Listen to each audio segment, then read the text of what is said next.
Good evening, this is Rashad Mitchell coming to you live from my YouTube channel. It's like a 10 on my part series. The week that was college football history and review. The 1965 college football season. This is week 6. The games are played on October 23rd, 1965. So let's get into it. Dartmouth shut out Harvard 14-0. Wake Forest beat North Carolina by a score of 12-10. ACC was an amazingly balanced conference in 1965, and Winston-Salem fans witnessed its biggest upset of the season and sole league win for tail ender Wake Forest. Virginia Tech beat Virginia by a score of 22-14 before Governor Albertus Harrison was among the record crowd of Virginians to enjoy Battle of Commonwealth schools at New Stadium in Blacksburg. Georgia Tech beat Navy by a score of 37-16. Engineers quarterback Kim King sunk Navy with first half 15 of 22, 176 yards aerial barrage that accounted for 3 touchdowns and a field goal. Georgia Tech scored twice in third quarter without running single scrimmage. Play as defensive backs Bill Eastman and Sammy Burke each ran back long punt returns for touchdowns. Mideast quarterback Bruce Bickell threw 2 late touchdown passes to salvage some Seafarers' pride. Next, we got Tennessee beating Houston by a score of 17-8. Minnesota beat Michigan by a score of 14-13. Notre Dame, number 17 in the country, beat number 4 Southern California in a battle of 2 top 10 teams, 20-7. Legendary Los Angeles Times columnist Jim Murray had correct sense of history and humor from his press box perch. Outlined against the blue-gray October sky, Notre Dame kicked the bejabbers out of USC on a leaky Saturday afternoon. Sparked by linebacker Jim Lynch, defensive back Nick Rosas, defensive lineman Tom Rhodes, and Dick Arrington, Notre Dame defense put raps on Heisman-to-be tailback Mike Garrett, holding him to microscopic 7 yards rushing on 9 carries in the first half, and overall 43 yards rushing on 16 carries. Meanwhile, Fighting Irish fullback Larry Conjor had 116 yards rushing on 25 carries and 4 touchdowns, blasted for all necessary scores to become the first Notre Dame player to turn 4 touchdown trick since Johnny Latner did it against the same Trojans in 1953. Building a 308 yards to 74 yards rushing advantage, the Irish easily crunched to leads of 21-0 at halftime and 28-0 in the third quarter.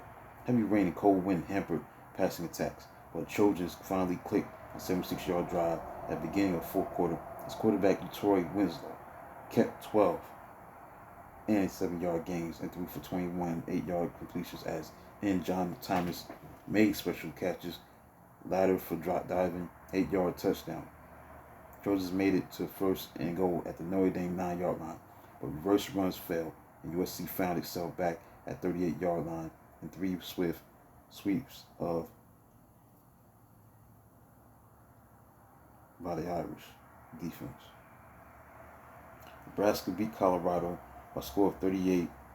Number 3 Nebraska beat Colorado 38-13. Quarterback Fred Duda combined with N. Freeman White for 2 touchdown passes, including new Nebraska record play of 95 yards. Kicker Frank Rogers of Colorado kicked 2 field goals, but Buffaloes couldn't head off 31-6 Stampede in the first half, which included 3 Duda responsible touchdowns and short touchdown run by halfback Harry Wilson.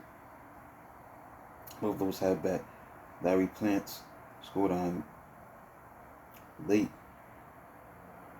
7-yard run. Huskers Nation's leading offense recorded 372 yards versus country's number 10 defense.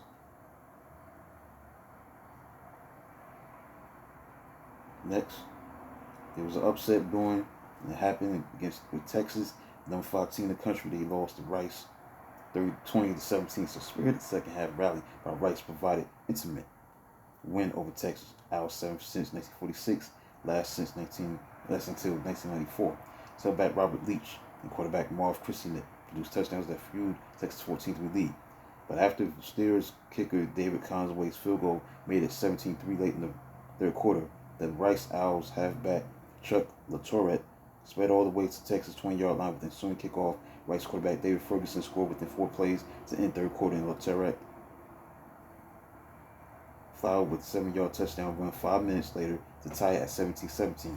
So Rice defensive back Robert Haley's clutch interception position kicker Richard Parker's winning 33-yard field goal with 43 seconds to play. Wyoming beat Brigham Young 34-6. UCLA beat California by a score of 56-3. Washington beat Oregon by a score of 24-20. And finally, Stanford beat Army 31-14. Creatively speaking, Stanford clinched Commander-in-Chief Award, its second win over Service Academy, plus its earlier tie with Navy. Army struck first in the opening quarter as quarterback Fred Borowski raced 24 yards to touchdown. And Indians halfback Ray Handley, future New York Giants coach, piled for tying touchdown in the first quarter. After Cadets' threat was ended when their fourth down pass was patted down, quarterback Dave Lewis scampered 17 yards to extend Stanford's halftime lead to 17-7. Handley lost fumble to Army defensive back Ed Noble early in the third quarter, and 9 plays later, Borowski sneaked for touchdown that trimmed the deficit to 17-14. Indians went 38 yards in the third quarter for clinching touchdown as sophomore Jack Root, the fullback, was key ground gainer until Lewis hit Mike Conley for 10-yard touchdown pass. Cadets stopped threats at own 8 and 5-yard lines in the fourth quarter, but finally succumbed in game's last minute as Army quarterback Kirk Cook's fumble was pounced upon in Cadets' end zone for a touchdown by Stanford's highly active linebacker Marty Britt. Now, here's the AP poll as for October 25th, as included Week 6, the games that were played during October 23rd, 1965. This is Week 6. And here's the AP poll as of October 25th. Michigan State was number 1. Number 2 was Arkansas. Number 3 was Nebraska. Number 4, Notre Dame. Number 5, Louisiana State. Number 6, Purdue. Number 7, Florida. Number 8, Southern California. Number 9, Texas. And number 10, Alabama. So concludes look at the games that were played during this week. That was for October 23rd, 1965, Week 6. Please like, subscribe to the channel, do a video of this magnitude tomorrow. Until then, talk to you tomorrow.